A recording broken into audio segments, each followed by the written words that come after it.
Hello everyone, welcome to another one of my videos. Alright, my name is Kupa Kuz. For those of you who do not know me, welcome to this video. Please stay for a moment and indulge yourself into one of these random videos on YouTube, because I'm sure you might find this interesting. Or maybe you might not find it at all, or you might like it, you might hate it. That's okay, just leave some feedback if you want. But enough about that. Introductions are kind of boring. Let's get into the beef of this, shall we? Okay. Today I'm going to be showing you guys a vehicle that I've been working on. I have yet to name it, but it's called so far Project Duna. Now this vehicle is designed, let's take a look at it. This is the main vehicle. It's actually very well, let's take a look. Let's put the balancing, there it is. When we take this away, not that, this. It's a very balanced vehicle. I designed it this way so we can actually spin to simulate gravity. Which, you know, in space is kind of important. If you don't have gravity, you start to lose muscle mass and bone density pretty rapidly in, you know, long space flights. So I decided to make it easier for our fellow Kerbinauts by employing, you know, an artificial spin to generate gravity using motion and whatnot. Let's put this back in there so we can actually launch this vehicle. And I think I kind of messed it up. Wait, maybe I haven't. I'll just make sure by loading it again.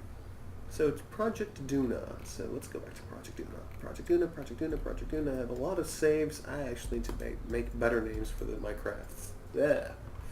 Better names. Better names. Okay. Let us launch. Duna bases. Oh, I can't tell you guys. I can't show you that yet, guys. That's kind of a secret I'm working on. Whoa, spaz out, spaz out, spaz out, spaz out. Okay. And whoa, whoa. Okay, we're here, and we have Gilly, Shapeng, and Elok.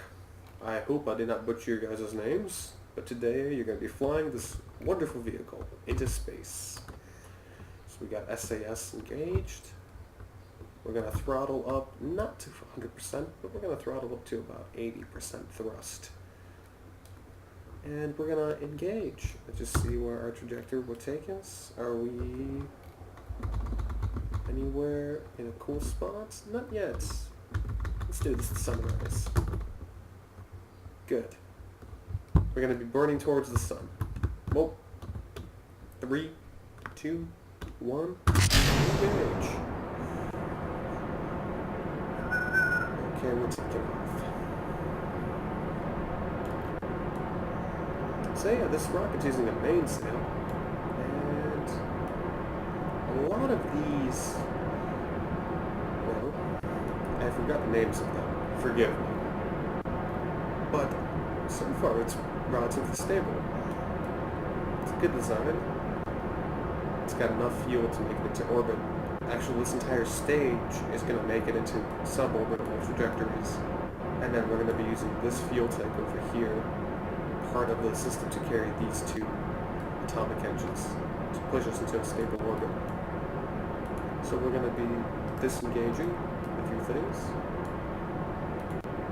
cutting off fuel flow, so that we are only be using this tank.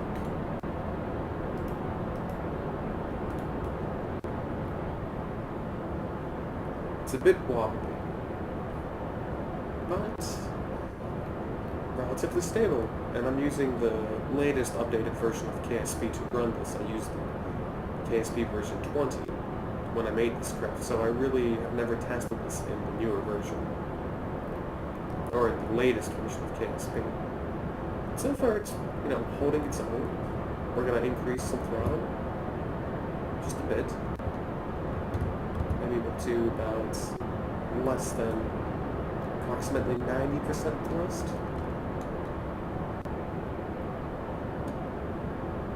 Very good, very good. We're making it. I think we're gonna make it. Let's take a look at our altitude. It's rising quite nicely. Good. And we're gonna start doing the gravity turn in a few seconds. 3, 2, let's do the gravity turn.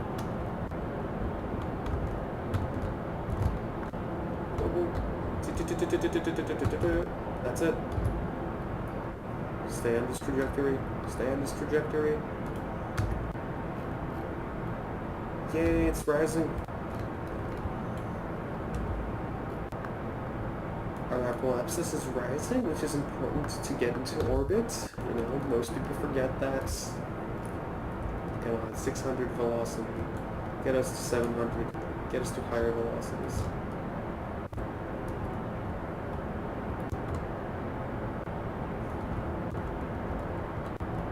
Okay, we're gonna start aiming.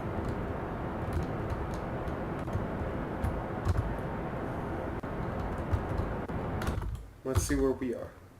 Perfect, 96. Let's keep burning.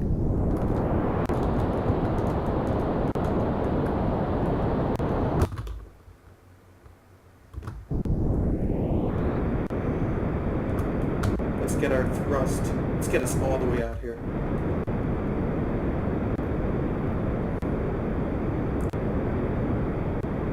I'm amazed at this. It's pretty much a single stager, but it's a two-stage to orbit of craft.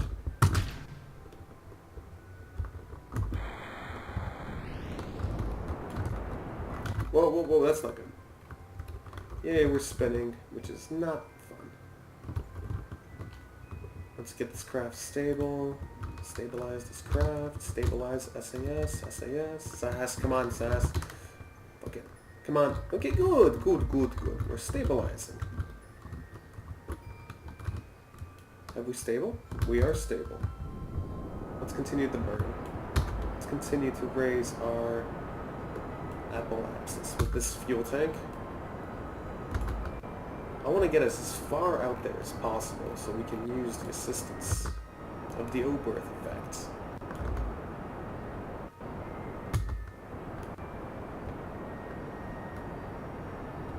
Okay, good. We're approaching... What's the mark we're approaching? When we hit about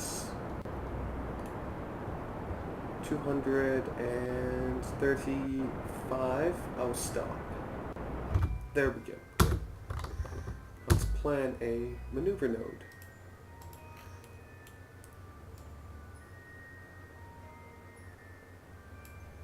There we go, Apple. 30. 80. I'll take it.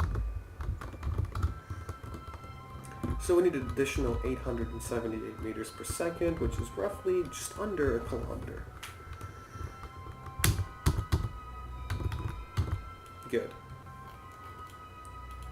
This tank will get us enough. Delta V. When should we burn? Let's see our ETA burn. We're not gonna... There we go, we're burning it.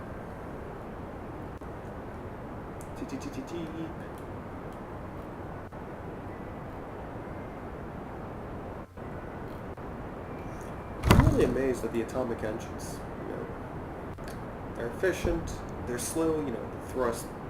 Obviously, the thrust is not going to be huge, but the fuel efficiency of these engines just make it worth it to have for any space mission.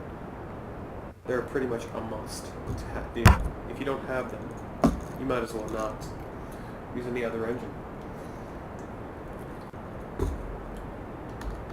Okay. Well, it's still rising. Doesn't matter. We're going to continue this along this burn path.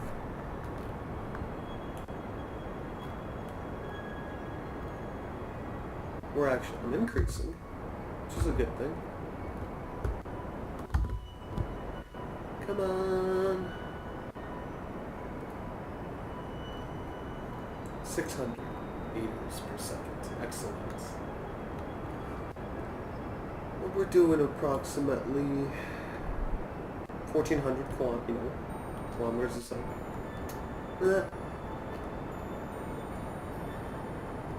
It's not bad. We still have enough fuel in these tanks.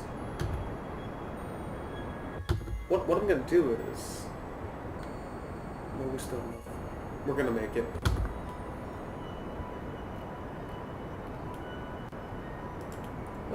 Let's do something here for a second. Let's cut this engine. Let's get rid of this maneuver node. We're gonna add a maneuver node here to get us into the orbit we need. Perfect. Right on the horizon. That's what we want to burn, and that's what we're going to continue to do. And if you're hearing that, it is me getting comfortable on my nice chair. Come on. Okay. Burn is good. Well, we're... Okay, since we're in space, I might as well show you my satellites. These satellites over here, Kerbal 3 and Kerbal 4, were actually launched from a single rocket. Impressive, I know. Most of my friends do the same thing, so I decided to face that challenge and launch 2 satellites on 1 payload. Surprisingly, it worked out nicely, and it looks cool. We have Kerbal 1, multi-sat project, which is something I've been working on, seeing what would work, how amazing it could be, but not really. Our station core. Yes, I have yet to work on the station. And Kerbin, the very first satellite I launched in Kerbal. Surprisingly, it's in one of the best orbits I've ever had it. It's in a near-circular orbit. It's Perry and Apple it's Perry app and Apple app are relatively in the same distance. Am I running out of fuel? Hold up, let's cancel this.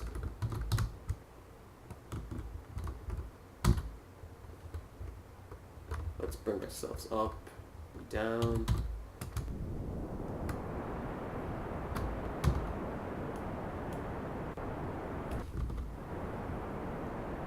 Don't tell me I am really going to run out of fuel. I am. Okay, good. At least I can detach the stage. So we're going to engage the center fuel tanks first. Decouple. Burn.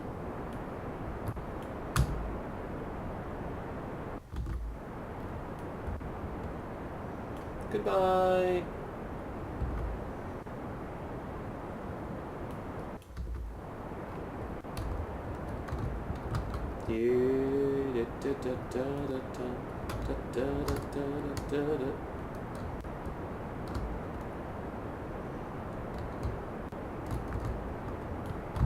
Where are we in the orbit? Oh, we are actually achieving an orbit. 36 miles. Good. 38, 40. When we get to 70, that's the good cutoff point. We'll be in a stable orbit around Kerbin.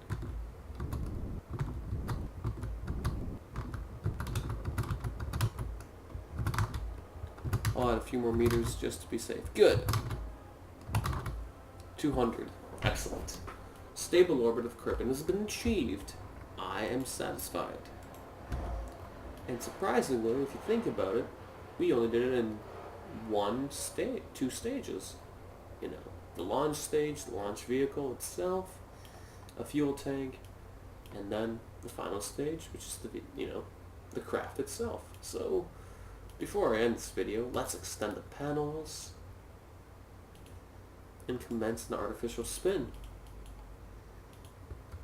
And to simulate gravity. For the long duration flight to Duna, of course. Alright. 3, 2, 1. Let's turn 5 controls.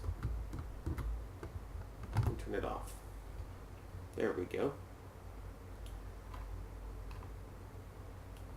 Majestic, isn't it? We have a nice spin of the craft. Let's disable the view. maybe take a screenshot or two. So yeah, this craft, it has enough fuel to make it to Duna and back. And it can hold up to 23 Kerbinauts, which is kind of nice if you think about it. It's not designed to land, obviously, but it has 2 docking ports, both in the fore and aft sections. I've been meaning to add docking ports to the, to the edges of these, but I figured it's weight limits. I want to keep this as light as possible, even though this is still a relatively heavy craft. But for its design, I'm quite satisfied with it. Anyways, I'm going to conclude this video with a nice ending. Like, favorite, subscribe if you found this kind of even remotely interesting. And let me know what you guys think. If you think I should add, a cool name, put it in the comments section. I have yet to name this craft because it's only called Project Kerbin, but we don't have a name for this. So, I'll let you guys come up with a name. Alright guys, I'm going to end this video, and I'll see you guys later.